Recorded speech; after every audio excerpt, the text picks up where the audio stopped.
everyone. I wasn't sure if I was going to make a video. I just figured I'm going out for a beautiful walk.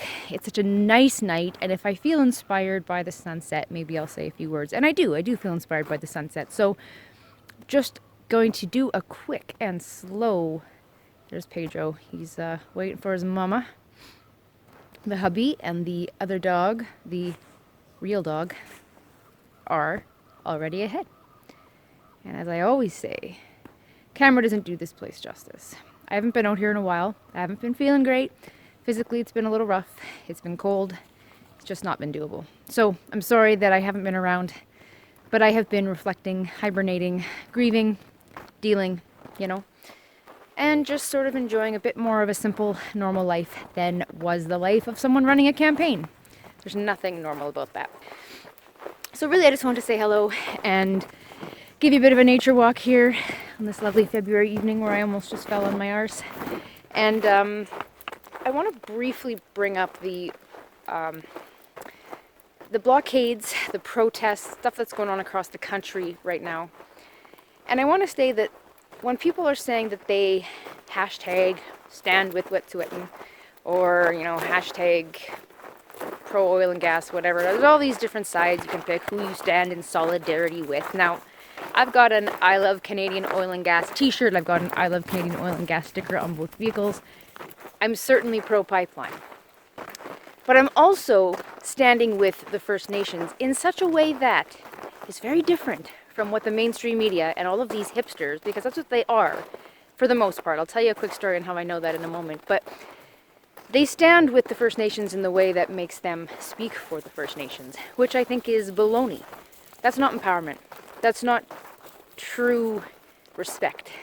So I stand with the First Nations so much so that I believe that they have their own opinions and their own individual minds on this issue.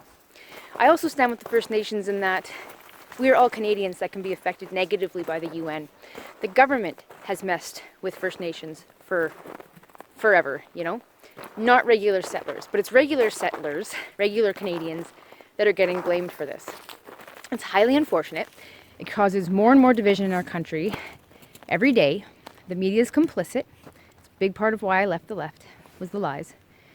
And it's tearing us apart. And at the end of the day, it's not going to be First Nations against everyone else.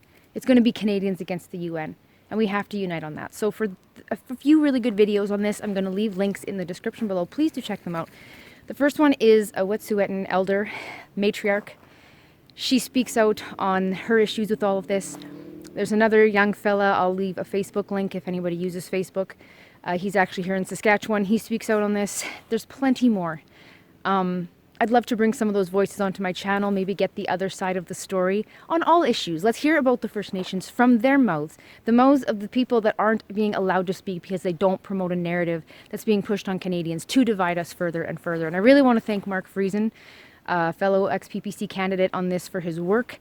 And even though he was called out as a white supremacist for going to the Saskatoon rally the other day, he stood his ground.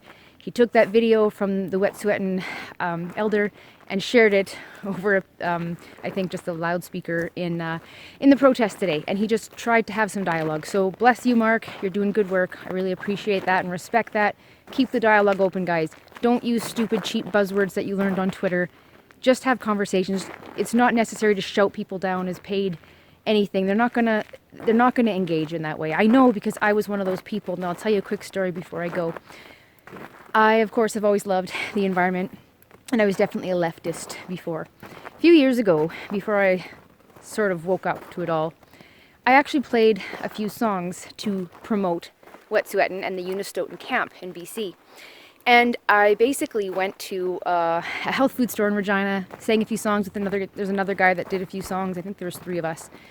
And there was a video promoting it, and the whole idea was to recruit and get funds, but mostly to recruit young people to the cause, to head out to Unistoten and help them build these outbuildings, various buildings, on all the spots that the pipeline was going to go through. And I sat by a lawyer, and he was a lawyer who was fighting on behalf of the Wet'suwet'en people, or so he claimed, on behalf of that side anyway. And he admitted that it was all just lawfare, that they would just build one more thing to kind of impede this or that. It was always just one thing to take to court, just to push it back, waste the company's money.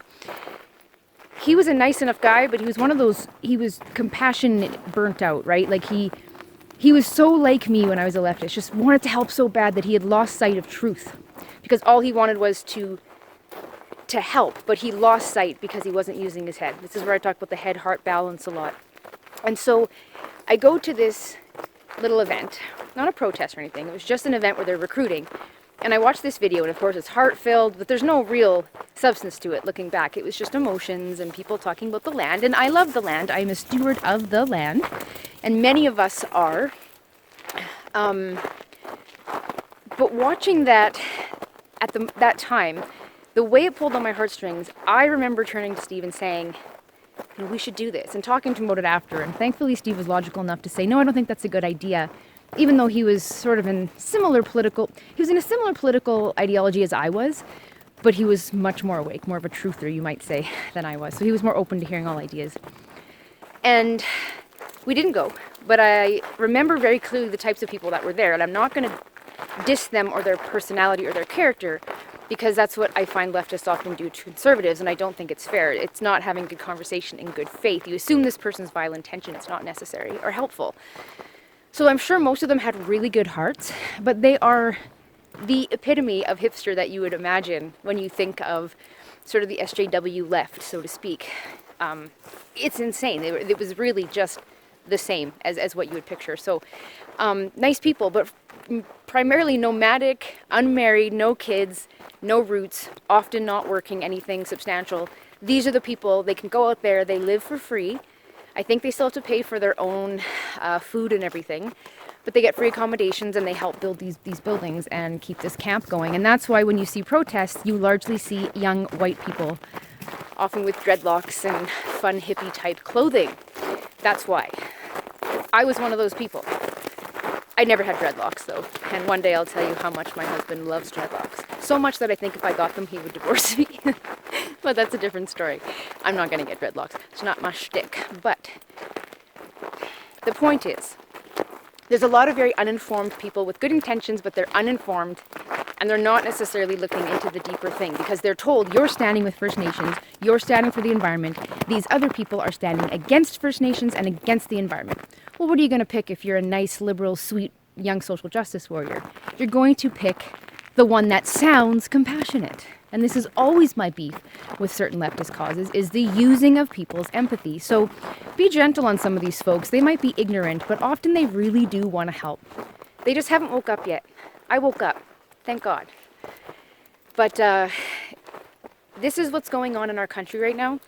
Our economy is being shut down and taken over by radicals that don't even represent the very people they claim to, and don't even have the basic level of human respect and dignity to allow First Nation people the autonomy to speak individually on their own with their own mind. Because if they did, they would find that a lot of First Nations support many infrastructure projects like this, and many don't. But the point is, a bunch of young 20-something white people that teach yoga and go to Burning Man don't get to speak for the First Nations of this great country. First of all, they're not all the same. We have different tribes from coast to coast, and don't tell me that the Coast Salish concerns are identical to those of people in the Mohawk territory. You know, it's not the same. To claim to speak for everyone is disgusting.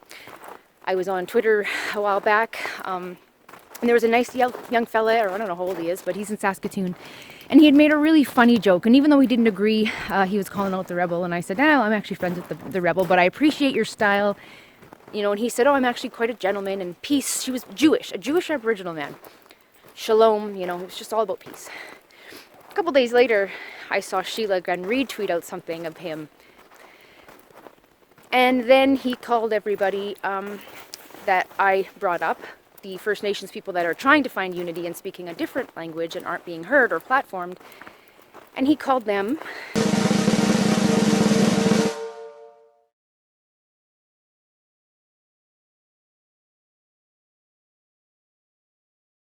like in the States, where it's House N-words for anyone that's black, that say supports Donald Trump, for example. It's really gross.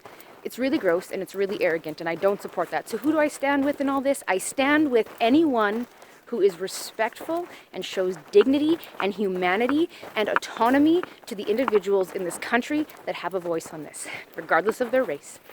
No more labels, that's racist. No more division, that's racist. No more. No more telling everybody how much we hate each other. We're all in this together, guys. And if First Nations think that a Canadian government's going to hurt them, watch out for a globalist government. It's not going to be pretty. We're in this together. I suggest we unite, smarten up, treat each other better, and find a way through this. So ultimately, pro-pipeline, absolutely. But I know that there are First Nation concerns in this country that do need to be discussed. My issue is that this pipeline protest and everything that's going on with the railways, they're just lumping every environmental and First Nation issue into one thing. So for example, if you support getting fresh drinking water on reserves, but you don't support these protests, they assume that you don't want clean water on reserves. No, actually, I think that the real problems on the reserve that actual First Nations have issues with, from what I'm reading on all the accounts of people that I'm following, are not being addressed because of this distraction. So let's all smarten up, people. Canada needs us. Speak out, speak gently, speak truth. I hope you're all well. As always, be good to each other, not because the government or any protesters of any race, creed, or color tells you to.